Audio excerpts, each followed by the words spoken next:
She was just 14, a girl named Hira, born in the land of freedom, raised in the streets of New York, surrounded by opportunity, laughter, dreams, and the world at her fingertips.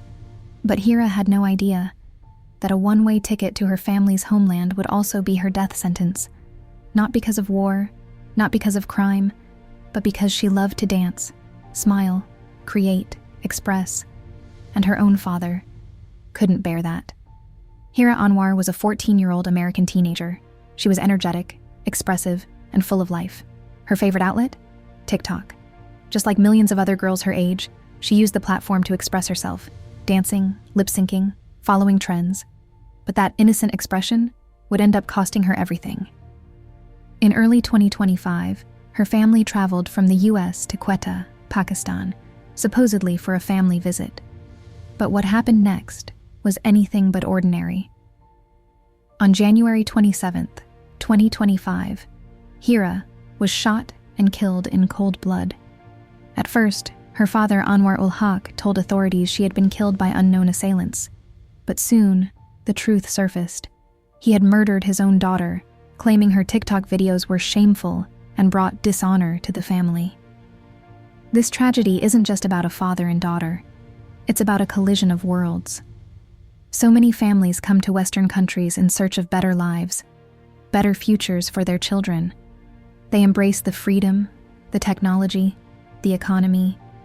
But often when their kids begin adopting the culture around them, especially young girls, the same parents reject it. What they want is opportunity, without change. But culture doesn't work that way. You can't raise a child in one world and expect them to live by the rules of another. Hira's only crime was being a teenager.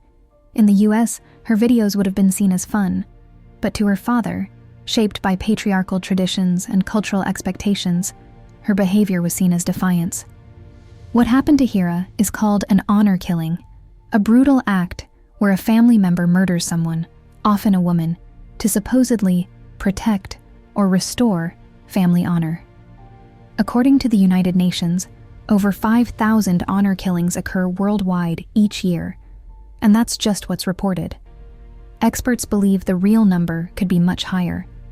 In Pakistan alone, around 1,000 women are murdered every year in honor-related crimes. In countries like India, Afghanistan, Iran, Jordan, and even Western countries like the UK, Canada, and the US, cases continue to emerge, sometimes within immigrant communities holding on to outdated customs. These killings are rarely spontaneous. They're calculated, planned, justified by a toxic belief that a girl's behavior, how she dresses, speaks, or expresses herself, can tarnish a family's reputation. One of the biggest lies told about honor killings is that they are religiously justified. Let's make this clear. No religion, none, condones honor killings. These are not acts of faith. These are acts of control, ego, and misplaced pride. Islam, Christianity, Judaism, Hinduism, none of these religions endorse the murder of a child or family member over social shame. In fact, major religious texts repeatedly condemn murder, violence, and injustice. What we see in cases like Hira's isn't religion, it's cultural extremism, often twisted and justified by people too proud or too afraid to face a changing world. After confessing to the murder, Anwar ul Haq was arrested. He faces life imprisonment under Pakistani law. But here's the disturbing truth. Many honor killers walk free. In Pakistan, there's a legal loophole that allows family members to forgive the killer, often the same family that encouraged the crime. In Hira's case, international attention and her US citizenship might increase pressure for real justice. But justice isn't just about jail time. It's about changing the system that allowed this to happen in the first place. Hira was not a rebel. She was not a threat. She was a child, a girl who danced on camera and dreamed out loud. But her freedom made someone uncomfortable, someone who couldn't handle her joy, her voice, her individuality. And in that discomfort, they chose to silence her, forever. Hira's story is more than a headline. It's a warning. It's a call to action.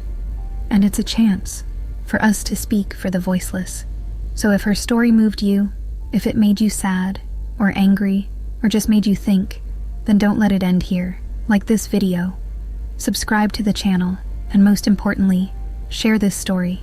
Help us keep Hira's name alive. Help us shed light on these shadows. Because the truth is dark, but silence is even darker. This is MurderZMystique, where every story is based on true events. See you in the next one.